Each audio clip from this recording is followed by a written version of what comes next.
ঢাকায় নতুন না? হ্যাঁ। ঢাকায় প্রতিদিনই অনেক মানুষ আসে, এসে আপনার মতনই ঠিকানা খোঁজ করে।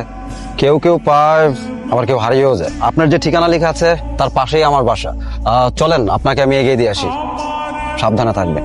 এই শহরটা আপনার পাহাড়ের মতো এত নির্মম। এই শহরে থাকতে হলে কনফিডেন্স নিয়ে থাকবেন। আমি আপনাদের নতুন রুমমেট। মানে আমাদের সাথে নতুন রুমমেট এটা কাকে দিয়েছে? আমি ওনাকে বারবার বলেছিলাম একজন ভালো রুমমেট দিতে। আচ্ছা, ভালো না খারাপ সেটা তুই কিভাবে বুঝলি? মানে তুই এখনো বুঝতেছিস না? এই যে দেখেন, আপনি এই রুমে আসছেন ভালো কথা, কিন্তু এখানে বেশি দিন থাকা যাবে না। আপনি সুপারভাইজারকে বলে অন্য রুমে চলে যাবেন।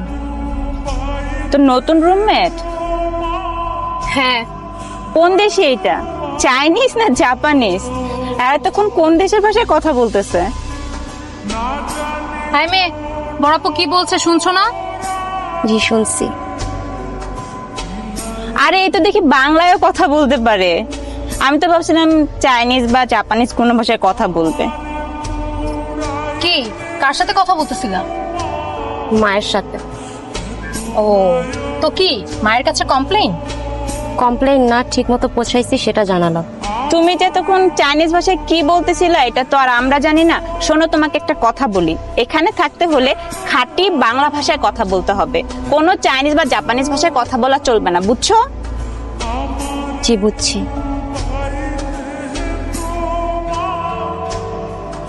হাই মেয়ে, তোমাকে না বলেছিলাম সুপারভাইজার সাথে কথা বলতে বলেছিলা? জি আপু। এদিকে আসো। তাহলে যাওনি কেন এখন রুম থেকে? আপু কোথাও কোনো সিট খালি নাই, সুপার বলছে এই রুমেই থাকতে। ও আচ্ছা, সুপার বললো এখানে থাকতে, তাই তুমি আবার এই রুমে চলে আসছো। আর আমি যে তোমাকে এই রুম থেকে যেতে বললাম সেটা? আপু আমি বলছিলাম সত্যি, অন্য কোনো রুমে সিট খালি থাকলে আমি নিজেই চলে যেতাম। অন্য কোনো রুমে সিট আছে কি নাই সেটা আমার দেখার বিষয় না। তোমার সাথে আমি রুম শেয়ার করতে পারবো না, তুমি এই রুম থেকে বেরো। আপু আর কয়েকটা দিন থাকি। কয়েক মিনিটও না, বাইরে চেয়ার আছে, ওই জায়গায় গিয়ে বসে থাকো। যাও রুম থেকে যাও, আমি এখন রুমে রেস্ট নিব। তুমি যাও এখন রুম থেকে। ওরাতে কোথায় থাকবে? যেখানে ইচ্ছে থাক, সেটা কি আমার দেখার বিষয়? আমি ওর সাথে রুম শেয়ার করতে পারবো। আর দেখোস না কি একটা চাদরের মতো পড়ে আছে, দেখলেই তো কেমন যেন লাগে। সবই ঠিক আছে, তো তারপরে ব্যাপারটা একটু বেশি বেশি হয়ে যাচ্ছে না? তোর যদি এত পুড়ে, তাহলে তুই তোর রুমে নিয়ে জানা। তুমি এখানে কি করছো? আপু আমি রুমে ছিলাম, ভাল লাগতেছিল না, এর জন্য ছাদে আসছি। একদম মিথ্যা কথা বলবা না। কাকু তোমাকে রুম থেকে বের করে দিয়েছে তাই না? না আপু, আমি নিচ থেকে আসছি। আমি সব জানি।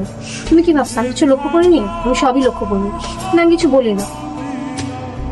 আপু ওরা আমার সাথে এমন করে কেন? আমি পাহাড় থেকে আসছি দেখে আমি ওদের মতো দেখতে না তাই? সবাই কোথায় এমন করে? হোস্টেলে তো আরো মেয়েরা আছে, তারাও কি তোমার সাথে এরকম করে? না। তাহলে দুই একজনের কথায় তুমি কেন কষ্ট পাচ্ছ? আপু আসলে আমি এই শহরে অনেক স্বপ্ন নিয়ে আসছি, লেখাপড়া করব, একটা ভালো চাকরি করব, বাবা মার দুঃখ দূর করব, কিন্তু এখানে এসে আমার মনে হচ্ছে আমার ফিরে যেতে হবে। আমি এখানে কোনো মতে সার্ভাইভ করতে পারতেছি না। দেখো, আমরা যারা এই শহরে বাইরে থেকে আসি তারা অনেক স্বপ্ন নিয়েই আসি, যে ভালো একটা জায়গায় পড়াশোনা করব, ভালো জায়গায় চাকরি করব। কিন্তু আসার পর আমাদের ধারণাগুলো সব ভুল প্রমাণিত হয়। আমরা যতটা সহজ মনে করি আসলে ততটা সহজ না। ওই শহর অনেক স্বার্থপর।